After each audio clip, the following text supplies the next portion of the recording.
Olá, bem-vindos ao Be Found by Bárbara, um podcast para startups. E hoje eu tenho o prazer de receber o Edu, que é co-founder da Movely, co-founder da empresa Empower Business School e também trabalha na Fundação Carimu, verdade? É isso aí, Bárbara. É um Que prazer estar aqui com você. é um super prazer. Bom, só de falar a palavra co-founder da Movely já desperta um monte de interesse. E aí, então, Edu, conta um pouco da sua trajetória aí profissional. Legal. Bom, eu sou de Campinas, do interior de São Paulo, filho de um médico e de Você uma é de Campinas, que professora de bacana. matemática. E eu tive a oportunidade de fazer ciência da computação na Unicamp.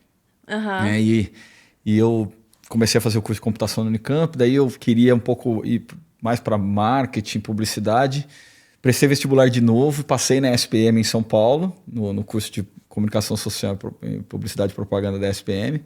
E aí minha mãe falou assim, olha, se você se esforçar para fazer as duas faculdades, uma em São Paulo, outra em Campinas, uma de manhã, outra à noite, a gente vai fazer uma força-tarefa aqui, a gente vai te apoiar até o final, até você se formar nas duas. E foi isso que eu fiz. Que bacana! Uau! E não é perto. Então, o começo da minha trajetória profissional, né, que eu criei a fundação da minha vida profissional, foi com esses dois backgrounds eu sou formado em publicidade e marketing pela ESPM e também em computação pela Unicamp, aonde eu comecei a minha primeira empresa, né? Eu tive duas startups que não foram bem, até que eu criei a Movely em 2006, que era uma empresa de mobile marketing.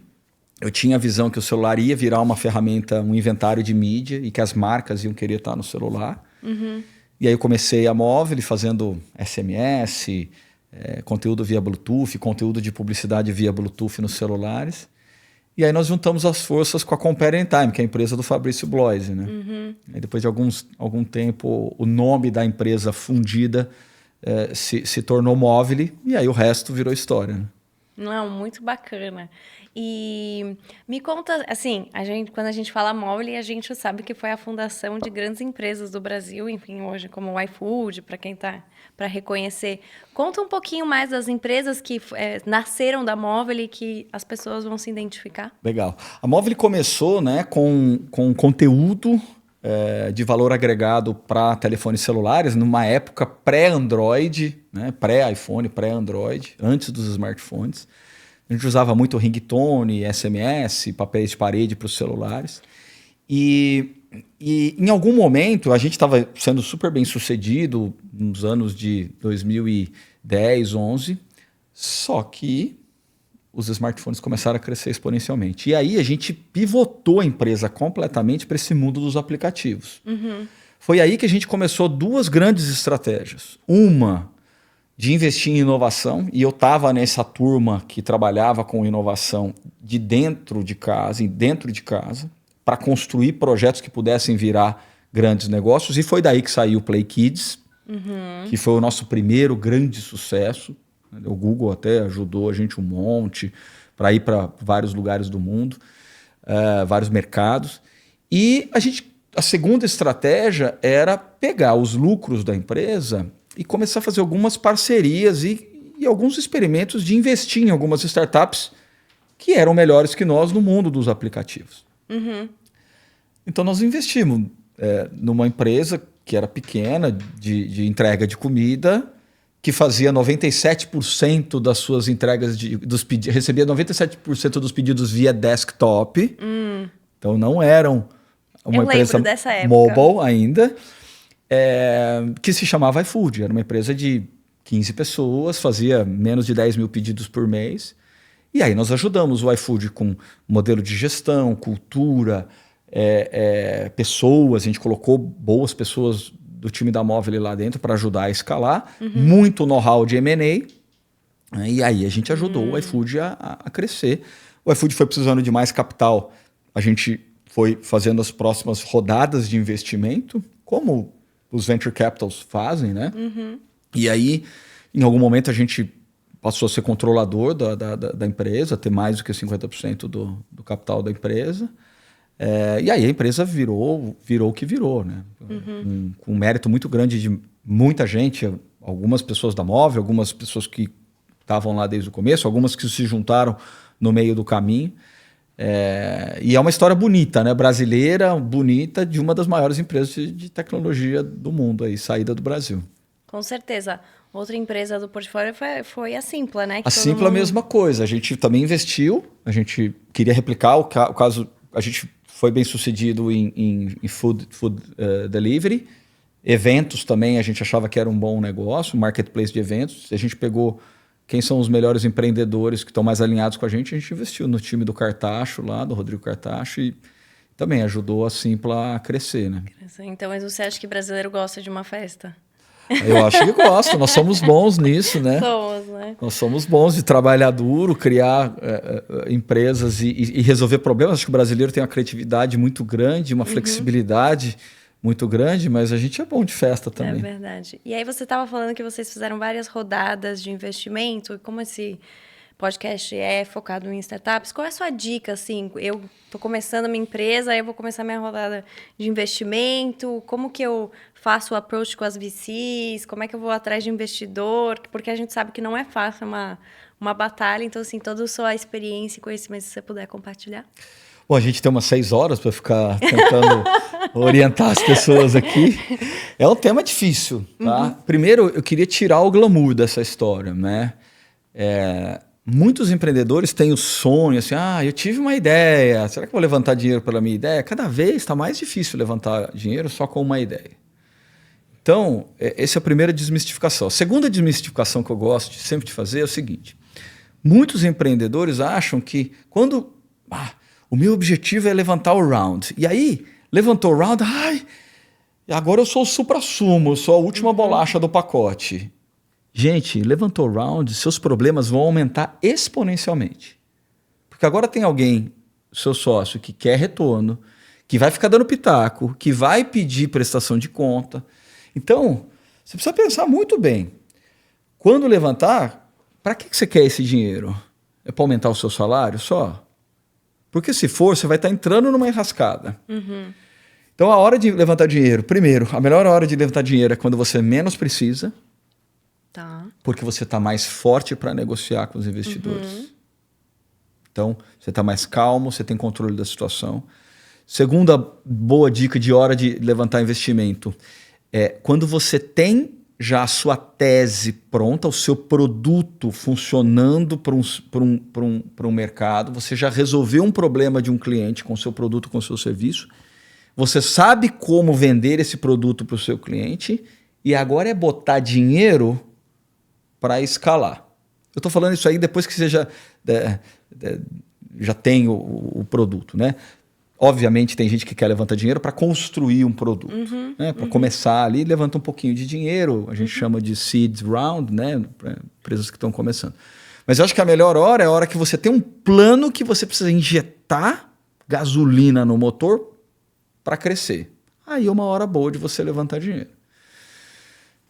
Você quer mais? Eu posso ir dando dicas aqui? Pode ir, por favor, fique à vontade. Ou você... Outra coisa que eu tenho atendido muitos empreendedores que vêm pedir conselhos para mim, né? Então por isso que eu tenho várias coisas frescas que eles me perguntam, né? Outra coisa importante na hora de você levantar dinheiro é escolher bem o investidor, né? Porque é um casamento. Se você não conta para outra parte o que você quer pelos próximos 10 anos, o que você quer desse negócio para os próximos 15 anos, você quer vender, você quer não vender, você quer que dê muito lucro, você quer que dê alto impacto e menos lucro. Você tem que combinar o jogo com quem está casando com você. E o investidor também. O investidor também é um empreendedor. Ele tem os investidores que botaram dinheiro no fundo dele, e o investidor tem uma realidade, que às vezes ele precisa dar retorno em 5 anos, em 7 anos, em 10 anos, em 15 anos. Então, entender os interesses dessa relação é muito importante antes do casamento. Com certeza. Para que você evite problemas mais para frente. Eu cansei de ver histórias de empreendedor que, em algum momento, falou: não, eu não quero vender mais a empresa. E tinha um investidor que estava lá pendurado no cap table, estava pendurado na empresa, desalinhado. Toda reunião de board, toda reunião de acionista, ou o investidor fazia da reunião um inferno. Claro. Porque ele tinha um interesse diferente ou um objetivo diferente. Isso. E aí não funcionava. Então, criar uma empresa já é difícil. Com certeza. Quando você tem alguém te aporreando a vida dentro da empresa, ao invés de fazer conexões, trazer novos investidores, né? Te dar um Sim. conselho, você como líder, como gestor, te dar um conselho. Não, a pessoa criou-se um conflito de interesse que não tem muita coisa boa. Então, tome cuidado com quem que você vai trazer para dentro da sua empresa. Você vai casar com qualquer pessoa? Não, né? Não. Você não casa com qualquer pessoa. Você namora, conhece, faz planos, né? Tem que estar, no mínimo, um pouco mais alinhado. Alinhado para fazer o casamento. Com certeza. Então, pensa no investimento como um casamento. Não, e você sabe que o que você me falou agora me lembrou muito o programa, enfim, Shark Tank, porque quando eles estão fazendo, quando tem mais de um querendo investir, eles fazem um pitch, eles falam muito, olha, mas eu já tenho essas conexões que são mais alinhadas com o seu negócio. Então, assim, leva a minha oferta do que a oferta do outro. Então, é um pouco bem parecido com o que você falou. Tem que considerar. Tem que considerar qual que é o sócio que vai ser melhor, que vai te agregar mais para sua carreira, vai abrir mais portas para sua empresa. Acho que isso é válido também. Com certeza. E você tem algum investidor assim que foi mais marcante que você gostaria de compartilhar? Eu sou completamente apaixonado pelo Anderson Tess, que era o cara que dirigia a Prosus na época que eles investiram na gente. E o Anderson é muito meu amigo até hoje. Né? Eu considero até um mentor para mim. Assim. O Anderson foi muito importante no desenvolvimento da minha carreira. Eu fiz o Stanford Executive Program pela insistência do Anderson. Então, olha de novo aquilo que eu estava falando. Né? Ele agregar... o Anderson agregou muito no meu conhecimento da minha carreira, né? Como é que eu ia construir a minha jornada como empreendedor. E não só, botei 10 milhões, quero tirar 100 milhões X anos depois. Então, para mim, o Anderson foi muito, muito, muito importante. Né? E a história da Movile com a Prosus, né? Por sinal, assim, não dá para citar isso sem lembrar do sucesso do Fabrício como líder. Né? Que o Fabrício conseguiu conduzir a relação com a Prosus muito alinhado com o longo prazo que ele queria. O Fabrício nunca teve tão preocupado quanto de dinheiro que ele ia ganhar. Ele não estava preocupado no curto prazo. O Fabrício queria criar uma empresa muito grande e muito legal. De alguns bilhões de dólares. E a Prosus não era um investidor que visava uma tese financeira que queria um retorno em X anos. A Prosus também queria investir em empreendedores que queriam criar empresas muito grandes e muito legais. Então, olha que exemplo legal do alinhamento. Tanto que hoje ele é o CEO, né? Tão alinhado que ele acabou virando o CEO do negócio todo, né? Exatamente. Então, é uma história muito legal de alinhamento de estilo do empreendedor, desejo, sonho do empreendedor, com o estilo do investidor e o que o investidor queria lá. E, bom, para quem não sabe, a gente está aqui em Miami. E, Edu, qual que é a beleza? Vou começar primeiro com uma pergunta, aí você vai entender por que eu estou pivoteando e por que eu falei de Miami. Mas qual que é a beleza de empreender na América Latina, assim? O que você acha que é diferente das outras regiões? Eu acho que a América Latina é um mercado grande. Então você tem bons mercados. Você tem o Brasil, que é um mercado incrível. Você tem o México, que também é um mercado bom, né? Eu lembro que na época da Wave, eu era o CEO da Wave, a gente tinha 25% da nossa receita vindo do México. E Colômbia também é um bom mercado. Peru crescendo, né? Acho que é um país, se não me engano, de 60 milhões de pessoas, que também acho que vem crescendo. Então, a Argentina era bom, aí teve muito problema econômico, mas era também um outro mercado relevante. Então, se você somar todos os países da América Latina, é um grande mercado.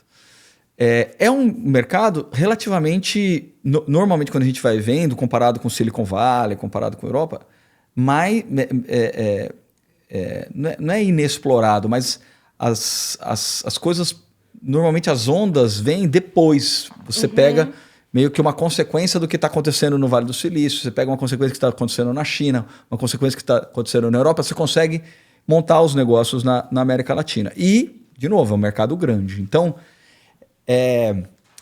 não sei se é o melhor termo, mas é um mercado mais virgem para oportunidades. Assim como a África também, Nigéria, né, África do Sul, tem boas chances de você pegar um modelo que deu certo nos Estados Unidos, na Europa, e levar para esses mercados.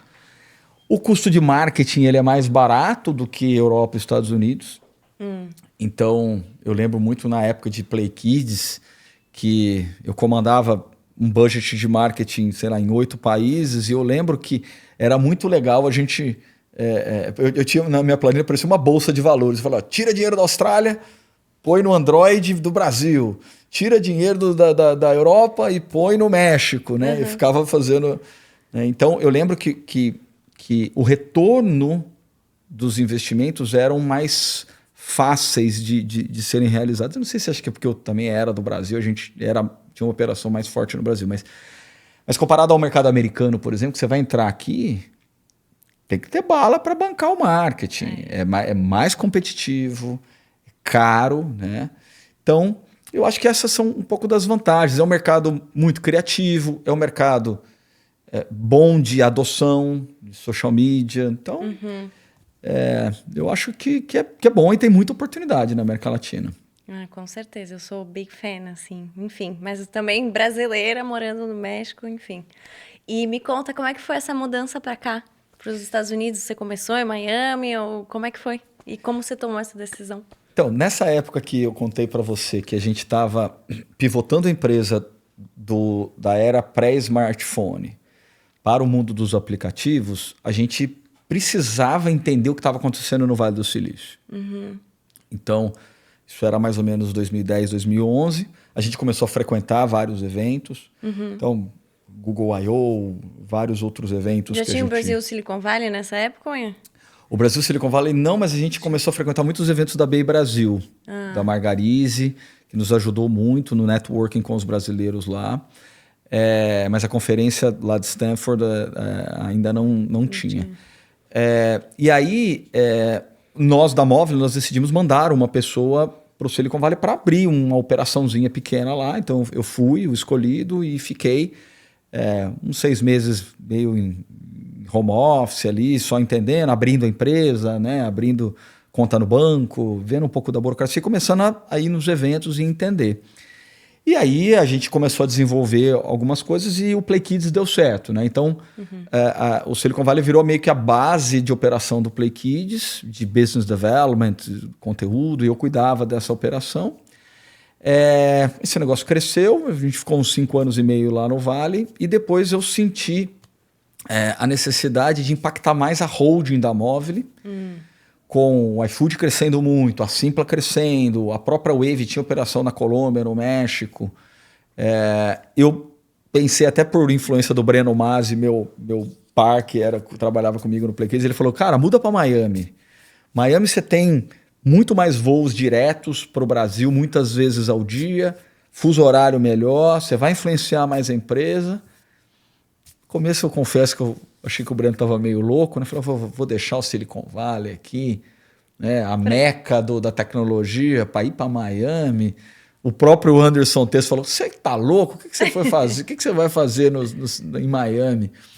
E aí deu muito certo. Eu vim para Miami, 1 ano depois eu me tornei o CEO da Wave, e a gente fez a maior turnaround e a maior operação de aplicação de capital e retorno da história da Móvel foi essa reestruturação que nós fizemos na Wave, que culminou com a venda para os suecos da Cinti. A gente aumentou 13 vezes o valor da empresa em 3 anos. Da hora que eu assumi, montamos o time até o momento que a gente vendeu. Então, daí eu mudei para Miami. E tô aqui desde 2017. Só não fiquei aqui 14 meses, os últimos 14 meses, que eu estava numa viagem com a família de volta ao mundo aí. Depois a gente pode falar mais sobre isso. Que bacana! Isso, a gente fez um sabático e a gente morou 30 dias em uns 10 países diferentes do mundo. E as crianças estavam estudando pela internet, Aham. eu estava escrevendo meu livro, minha esposa estava trabalhando nas coisas da fazenda dela lá, que ela cuida das finanças da fazenda dela Aham. lá. Então a gente ficou nessa aventura aí. Ai, Mas que desde vai- então nós estamos embasados em Miami. Mas e me conta dessa experiência, teve algum lugar que você se apaixonou diferente? Qual foi o país que você mais gostou? Qual foi o país que suas crianças mais gostaram? Conta um pouco mais. Então, todo mundo pergunta, né, qual que é o lugar que você mais gostou? Aham. É injusto eu eleger um único lugar, porque cada lugar que a gente foi, a gente descobriu coisas maravilhosas, assim, né? Então, a gente fez uma viagem de 2.000 quilômetros na Nova Zelândia, da Ilha Norte à Ilha Sul de RV, de motorhome, né? Aham. E pô, a geografia da Nova Zelândia falta ar, assim, né? De tão incrível que é. A Austrália, eu sou doido na Austrália. A gente ficou 30 dias em Melbourne. Eu adoro a cidade, o esporte, sabe? A cidade respira esporte, eu adoro esporte. Ficamos 2 meses em Bali.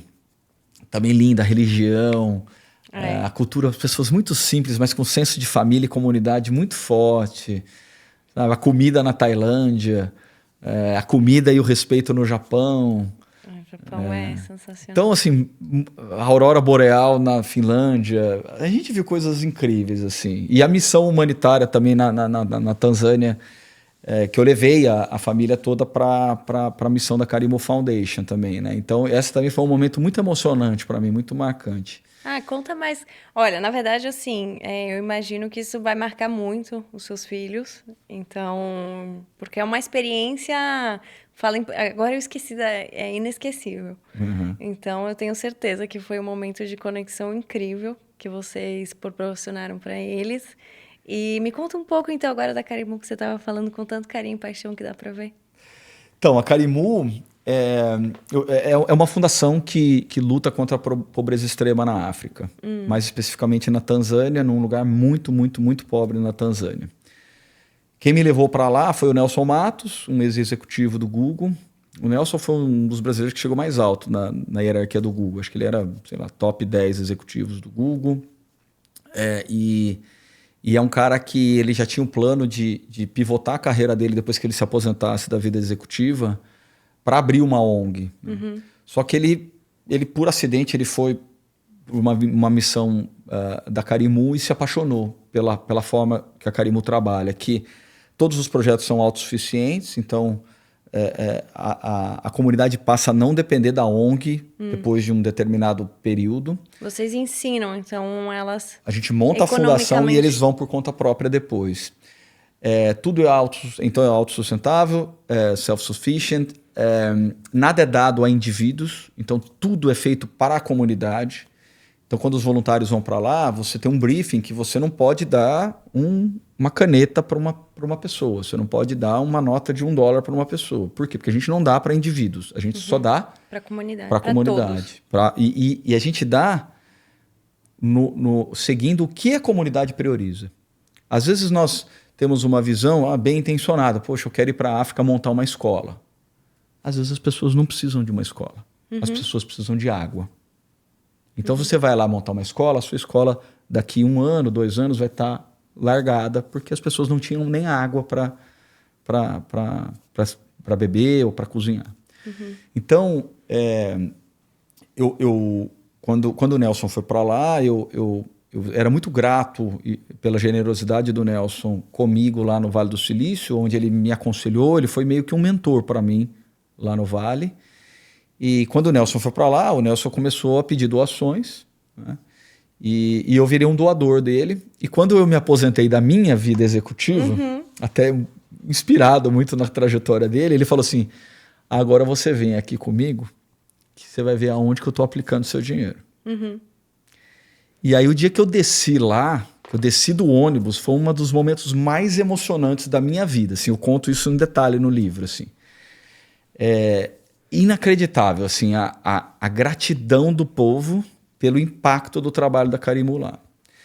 Então, só para você ter uma ideia de números, a gente já tirou da pobreza extrema 15 mil pessoas da primeira vila, que a gente trabalha em uma localidade, tentando melhorar a vida de 15, 20, 25 mil pessoas, e a gente endereça 5 pilares para essa comunidade. Água, depois educação, arruma banheiro de escola, arruma escola, posto de saúde, financial services, porque essas pessoas não têm banco, não têm cultura de poupar dinheiro. E a última é empreendedorismo. E ajudar eles a criarem novas culturas nos negócios deles, nas fazendas deles, né? Então, todo mundo vive de agricultura de subsistência. Se você ensina, ele só planta milho, aí você ensina ele a criar frango. Em 12 meses ele dobra a receita dele. Né?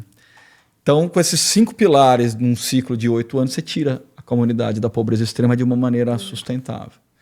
Então eu fiquei apaixonado, comecei a trabalhar como voluntário para lá, umas 10 horas por semana. E a cada 2 anos a gente tem a viagem das famílias. Aí eu levei a minha família.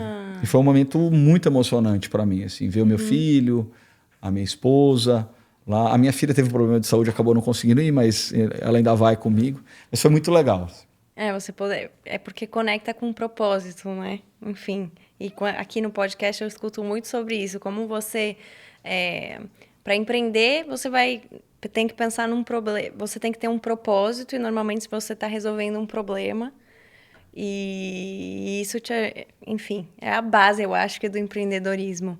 E me conta uma coisa, se eu, como indivíduo, quero contribuir com a fundação, tem como? Eu, como empresa? Claro, a gente precisa muito, 80% do funding da fundação vem de doadores individuais. Então, só você entrar no Carimu Foundation.org, Carimu, K-A-R-I-M-U, Foundation em inglês, né? .org. E tem um botãozinho lá de doar. E você, como empresa, também pode doar. Pessoas que são residentes dos Estados Unidos e na Suíça têm incentivos fiscais nessas doações, porque a ONG é registrada nesses países com toda a regulamentação, né? E outra coisa que a gente precisa são de voluntários, né? Então, se você tem interesse de ir para a África numa missão de voluntários, a gente faz normalmente junho, julho, as nossas viagens de voluntários. E tem que tomar cuidado, porque muda a vida, mexe no coração, assim. Quem tiver coragem de ir, corre o risco de pegar o bichinho da filantropia aí e não largar mais. Que bonito, muito bacana. E aí agora me conta um pouco do seu livro. O livro Inquietação Empreendedora. Então, durante a minha viagem, eu tive a paciência, né, e o trabalho de escrever o livro. Foi publicado pela editora Gente, entrou na lista de best-sellers da Veja e da Publish News. A gente já está na 2ª edição. Isso aqui conta um pouco da história, né, da gente empreender no Brasil, e eu falo um pouco das dificuldades de empreender no Brasil. Falta de apoio para a maioria dos empreendedores de educação, pouca gente tem acesso à educação de qualidade para realmente ter os skills necessários para você realmente conseguir fazer um negócio grande. E isso está muito conectado com a Empower Business School, né? Que eu estava vendo que era com o propósito do Empower. Que é, assim, eu ouso dizer que a história da Movile e a história do Fabrício, que agora está na Prozos, gerenciando uma empresa de 150 bilhões de euros de valor, eu ouso dizer que vai ser a maior história de empreendedorismo do Brasil de todos os tempos. Eu acho que em algum tempo o Brasil vai entender o que está sendo o trabalho do Fabrício e o que foi o trabalho da criação da Movile. E eu, como coadjuvante dessa jornada, mas um cara que estava sentado junto com o Fabrício fazendo esse negócio acontecer, eu não podia ficar quieto. Eu vejo tanta bobagem na internet, tanto guru que vende espuma na internet, né? Tanta coisa fútil e fraco, conteúdo fraco. Como é que eu presenciei essa história? Eu não vou registrar isso e dar de volta para as pessoas, para que a gente crie mais empresas interessantes e legais vindas da América Latina, do Brasil. Então eu coloquei no livro um método com 8 grandes módulos que eu acho que foram importantes para o sucesso da Movile.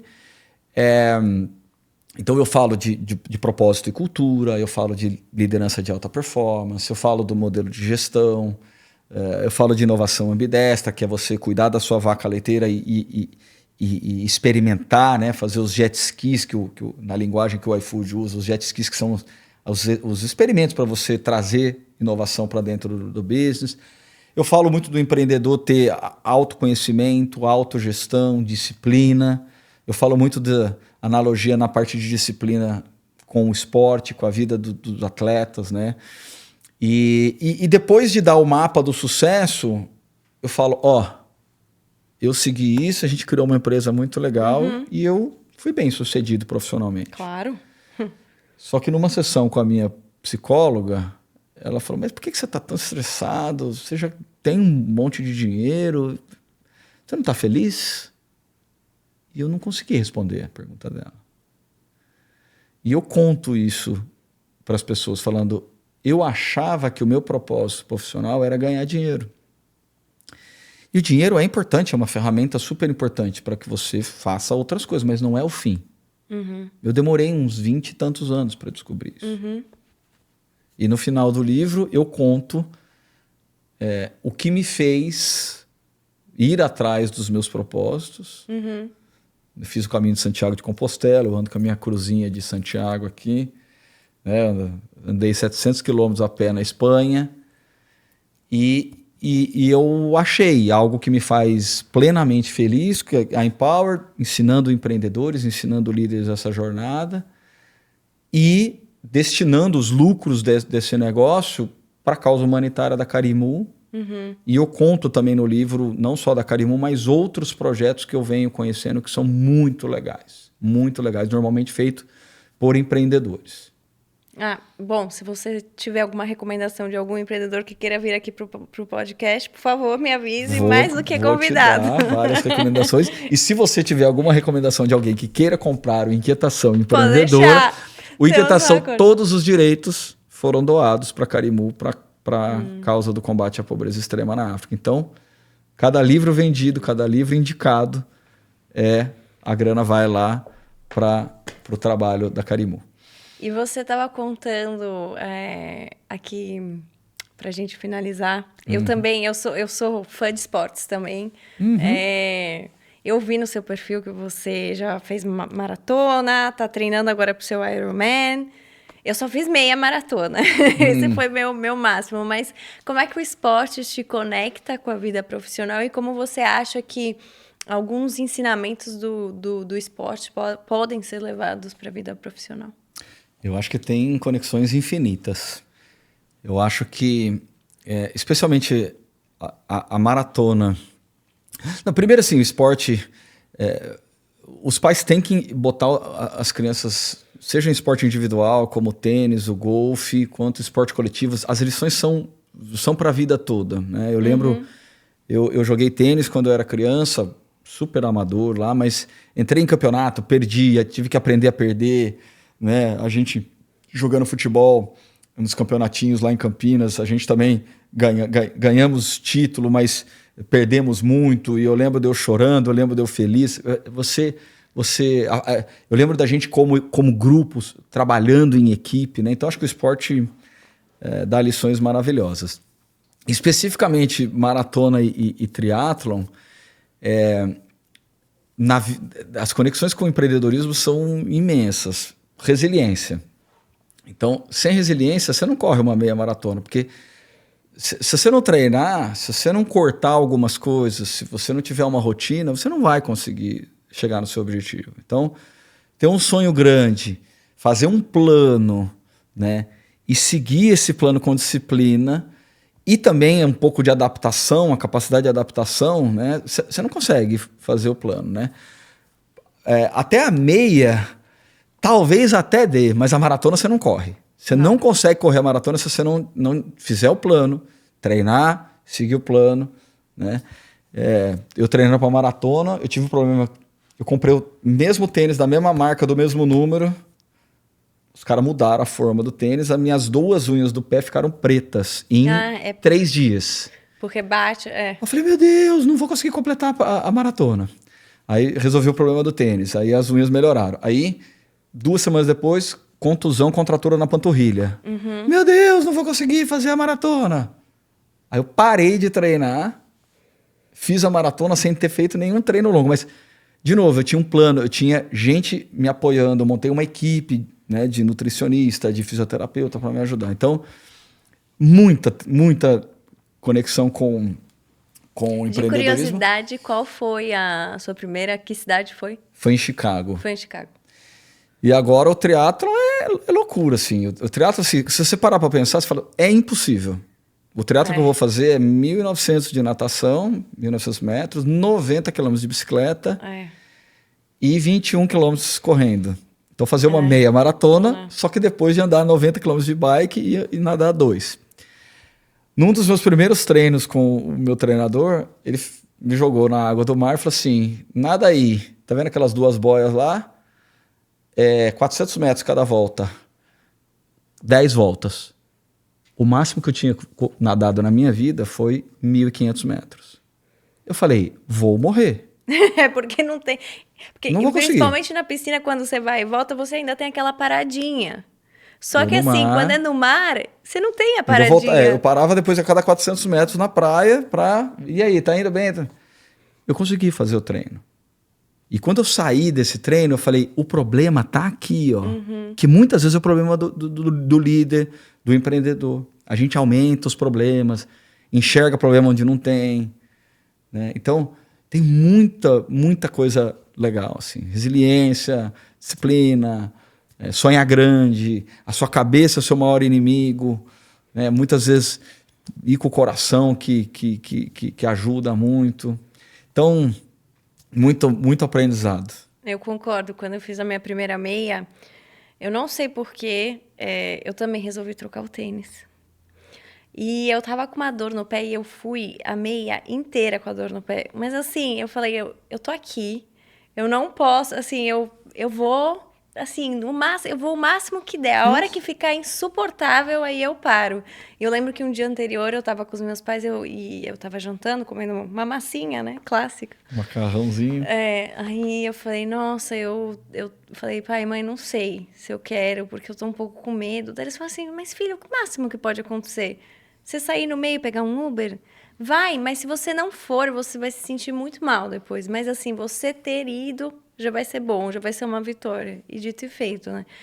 Enfim, eu não sei se você acompanha, mas tem uma influencer também chamada Manu City, que ela é super famosa agora, é apoiada pelo BTG, porque agora no mundo dos negócios e até corporativos, assim, as pessoas também estão cada vez mais sendo vocais sobre o esporte, o que fazem, justamente por essa... E aí ela vai colocando todos os ensinamentos que ela vai tendo. É isso aí.